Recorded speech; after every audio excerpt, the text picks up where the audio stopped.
Hello Guardians, it is Ebontis, and I want to talk about a not very controversial topic at all. I'm joking, of course, because we're talking about nerfing things. And if you don't know what I mean, just in general discussion, nerf is to make something weaker, just a general point. Buff usually lends to make things stronger. Nerf just, you think about a Nerf gun. It's not as strong as a normal gun. That's the idea. You kind of nerf it, you take its effectiveness and lower it down quite drastically.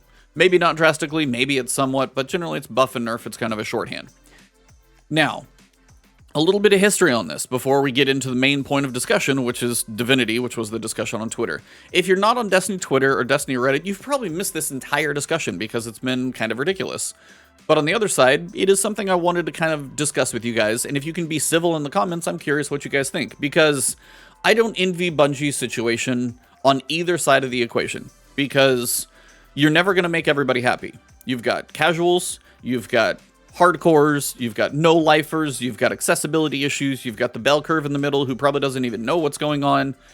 So there's a whole lot of aspects that I know Bungie's never going to make everybody happy, so I don't envy their role. But I wanted to ask you guys, because I would say some of the people in my audience, and if you're looking for, Lost Sector guides and things like that, you're probably not like a crazy hardcore player. You're somewhere probably in the middle of the bell curve, somewhere in the 80%, even probably where I fall. I'm not winning worlds first or anything like that, so I'm somewhere in the middle probably as well.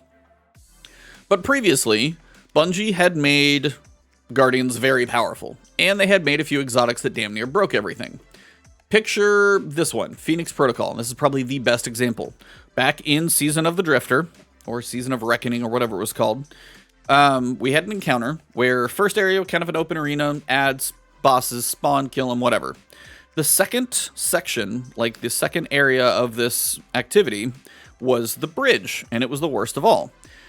Now, the idea was Bungie had made an encounter that was very difficult. Snipers were very far away, picking you off as you tried to progress your way across the bridge, but as you went across this bridge, you had to stand in this little zone, at least some of your party did, for an extended period of time, and you had to do this here's section 1, stand there, control the point, count the little timer up when you get to the top, move forward a little bit, get to the next one. So you're basically an open target on this bridge to both snipers, one, and then the other side of it, you had a bunch of little enemies like Taken Thrall, and then big enemies like giant, big Taken Ogres that would either push you, or if they got close enough, like Knights, they would slam you. And as it's a small bridge, you can fly off. So it was a difficult encounter, and the biggest issue probably was the fact that the average group, if you went in with a random group of matchmaking, just were like, oh cool, let me go do this activity. And when you got to the bridge, if you didn't have a group of guardians who were set up in a way to basically survive that, you weren't going to go in there. If I had 6 titans with, say, throwing hammers, we might survive, but we also probably wouldn't. Now, why is that? One, you're getting shot from many directions, especially if you go in at a high difficulty, it gets to be very painful. So you have no damage mitigation, and especially back then we had even less. So then it became even more crucial. You figured out, 1, you had to go coordinate, and 2, you had to use specific exotics to actually survive. This was one of the big ones. Phoenix Protocol. Kills and assists you make while standing in your Well of Radiance. Return super energy. Now, as of this day in the game, it caps out at 50%, along with some other exotics that I'll mention. Previously, there wasn't really a cap. So if you and your allies were standing in your Well of Radiance, killing a whole bunch of enemies, you would theoretically get your well almost fully recharged by the time your well was done. The thing lasts 30 seconds. You could do a lot with that. Another one for Warlocks, just kind of on the offensive example, Skull of Dire Ahamkara. This thing right now will only return 50% of your super energy. Previously, Nova Bomb kills grant super energy could damn near refill your entire super gauge. So if you threw it at a giant group of enemies that spawned along with a big boss and you do all of that, and you kill enough enemies, you would theoretically have another Nova Bomb in waiting. So as you were working across this bridge that was designed to be difficult, because Bungie knew we had exotics just like this. So if you did coordinate and you had the Skull of Dire Ahamkara, you had Phoenix Protocol, you had something like Ursa Furiosa, a hunter had something like Orpheus Rigs, all of those supers could basically be recharged near constantly just because they would, be able to do enough of an effect with all of the adds that they would throw at you you would have almost unlimited supers. So when Bungie had to make the encounter, they had to challenge people that almost had unlimited supers. The problem with that is not every group that went in there had almost unlimited supers, because if you get a whole bunch of random guardians with just like, hey, I've got Heart of Inmost Light, so my abilities recharge a little faster, I'm not going to be nearly as strong as that group of, say, 2 Warlocks with Phoenix Protocol and a Skull of Dire Ahamkara and then an Orpheus Rig Hunter that are all set up to handle this difficult encounter. So when you tried to matchmake into something that was built for something stronger than the average Guardian, a lot of Guardians got stomped on and died and did not make it through the encounter. And then you really try to figure out, what do you have to do? And we got forced into using certain exotics because we were so powerful, but then Bungie had to turn around and make it an encounter so difficult because we were so powerful. That's the idea of power creep. One of two things happens. If you get stronger, you're either going to kill everything in the game, or the game has to get stronger to combat you at that crazy high level. Bungie has turned around and tried to alleviate that somewhat. So exotics typically don't give you 100% of your energy back now.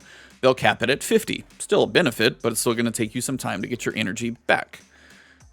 Now, not everything is perfect. We know that. Some things are very strong. Loreley Splendor Helm for Titans allows you to survive a whole bunch, and you've got improved solar restoration, so you can heal through a lot of stuff. This is a very strong thing.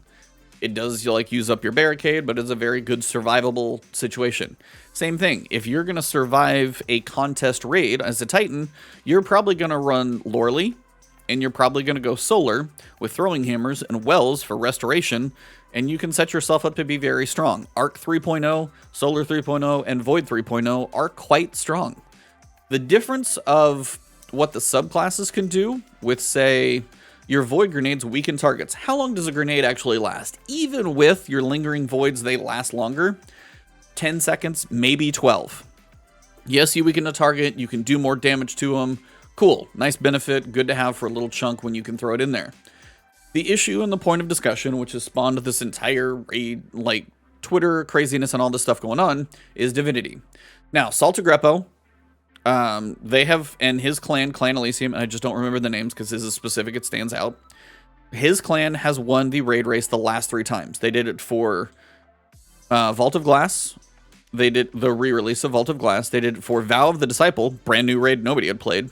And they did it for King's Fall. We're going to see if they do a 4-peat with Lightfall. Who knows? They're crazy good. But on Twitter, he brought up the mention that he kind of feels like Divinity is too strong and is in need of a nerf. Divinity is like the one weapon that most teams will generally want. Somewhere, somebody is going to be the Divinity person. Now, why is that? Sustained damage with this weapon envelops the target in a field. It's going to be the sphere. Depending on the size of the target, the sphere is not like massive, but it's still about there. That weakens them. It also works on overload champions. So if you're doing Grandmasters, for example, this thing has multiple benefits.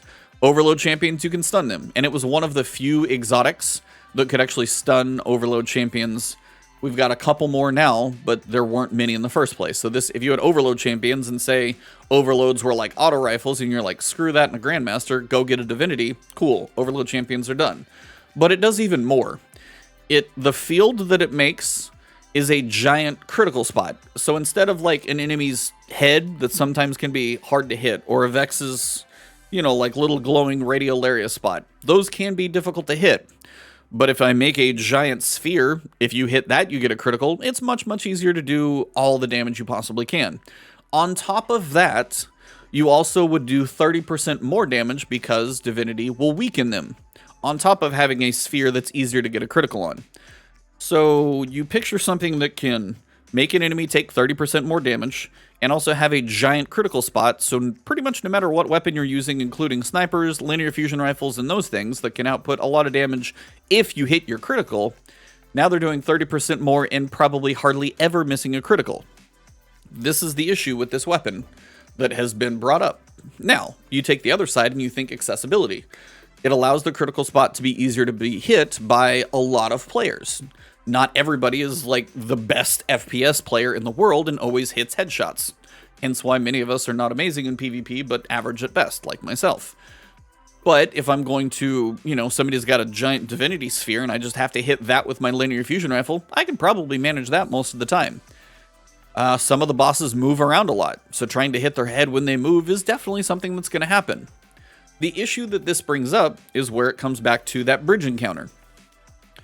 The War Priest on Contest was very difficult, just straight up was.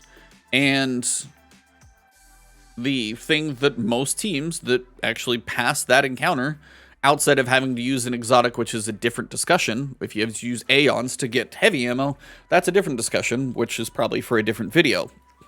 But if using this weapon makes the target take 30% more damage the entire time, there's no reason you shouldn't use that thing. And also, if everyone can get criticals and do their most optimal damage the entire time, why would you not use this? But on the other side, is there anything else that can compare to this? And there's really not. So then, Bungie, if they turn around and they're like, okay, so we're going to re-release the King's Fall raid, but we now have a Divinity situation. Because we have linear fusion rifles, they're quite powerful, and if they can hit their criticals, they're meant to do very solid DPS. You turn around and have, the War Priest who stands at the front of the room. Yeah, he shimmies back and forth quite a bit, which is a little annoying. But if you can hit him, usually in the head, but now if you can just hit this blue sphere, you can get your optimal DPS almost all the time, and now you're getting optimal plus 30%. So they have to build that encounter based around the fact that Divinity exists. So we're coming back into a point to where things may get nerfed. Guardians are very strong. And when we get into a Lightfall situation, you may see some large sandbox changes where things are a bit more normalized, so we can have a bit more of a, change up in encounters. Maybe Bungie wants to make an encounter with certain bosses, but if you nuke them too quickly, it kind of takes away the fun. And it takes away the whole mechanics of what they would build. So then if they can limit your abilities to nuke things too quickly, like, making Divinity only make the crit spot. No 30% damage buff, but, more people can get criticals. That's a trade-off now. Because then you have to decide, does giving up one person's entire DPS, is it worth it for everybody else getting generally fairly easy critical shots? Possibly on a normal encounter, but if you go into hard mode where you need as much DPS as possible, maybe then the Divinity is less of an issue. And again, that's like just one of the many ideas people had for nerfing Divinity. But the idea is, does Divinity need a nerf? When it comes to accessibility, if somebody has an issue with just like thumb skill or even just like hand movement due to any issues that they physically may have, is Divinity going to make the game a bit more accessible for that person? 100% absolutely. And again, I don't want to knock accessibility here, because if that's what this is designed for, that's a thing. But then in turn, if you take away the damage buff, but you make this more about the critical spot being more accessible, then do one, but maybe not both. The idea is, if you look through all of the exotics, all of them, there are very few that anyone could possibly look at and say, hey, for an in-game activity, especially like a contest mode raid or a Grandmaster, how many are going to be required? And I don't think anyone could possibly be more required than Divinity for a raid, and then anything with an Overload champion, just about the same. If it's got Barrier and Unstops, maybe you might not use this one, but it's still pretty damn strong for bosses. So this is where the issue falls. And this is where I will be very curious to see what happens. Another issue people have been talking about is resilience. I can get up to 40% damage reduction, pair that with Void, Solar, and damage resistance of 25%. I can survive much more. And then if I pair that with Loreley, so even if I just run damage resistance, but then I put Loreley on, if I get to my health, like my shield goes away, and then my Sunspot is going to out-heal whatever damage is coming to me, that becomes a whole different thing. We are getting very strong is the point. And there are ways you can build into making your character strong. Now, sometimes you have to really lean into the build. So some things are a bit more specific, and they're meant to be that way. Some things are just straight up strong all the time. Loreley is very strong all the time. Warlocks, Fallen Sunstar, getting Ionic Traces and your abilities back, and then throwing grenades, very fun. So I'm not saying everything needs nerfed, and not likely everything will be, but there are some things that are probably over the course of between now and whenever Lightfall does its big sandbox change, that we are likely to see changed if Bungie wants to kind of bring our power level down. If they don't do that, we'll either see one of two things. The game will feel easier to higher level players, and then the game will feel maybe a bit more accessible to the middle of the bell curve. Or we will all get brought down some. The higher level players are going to be a little weaker, so they're going to have to push a little bit more. The middle of the bell curve might feel weak, and they may feel like they can't do all the encounters depending on how they're designed. And the bottom of the bell curve, that's where it's going to be a struggle for many people. And I don't know the answer to this either, and that's where it gets to be difficult, so I don't want to drown on too long. But it's like Bungie is in a tough situation. Do they nerf Divinity in any way, which is probably going to get some people angry no matter what? Do they not nerf Divinity, leave it out there, and then the high-level players complain things are too easy because they want a challenge? And some people are like, well, you shut up. I'm trying to just, like, beat this thing on normal, and you're over there wanting more of a challenge on hard mode. Everybody's in a different place, and they're trying to manage that. I mean, this discussion could go on for quite a while, and I think this will be a fun discussion for the podcast, which we've got a great guest coming on Thursday, which is Aztecross, so stay tuned for that one. But difficulty is a weird thing. I mean, some people will say the game is too easy, some people will say the game is too hard, and then there's a whole lot of people in the middle. I mean, that's just how the game goes. So how Bungie has to look at tuning difficulty is a difficult thing. But as more and more things start to get a little bit stronger and then start stacking together, some things probably need to get, pulled back a little bit because things are too strong. Mask of the Quiet One, you get ability energy when you're damaged, but it is so small, it's honestly not even that great of an exotic.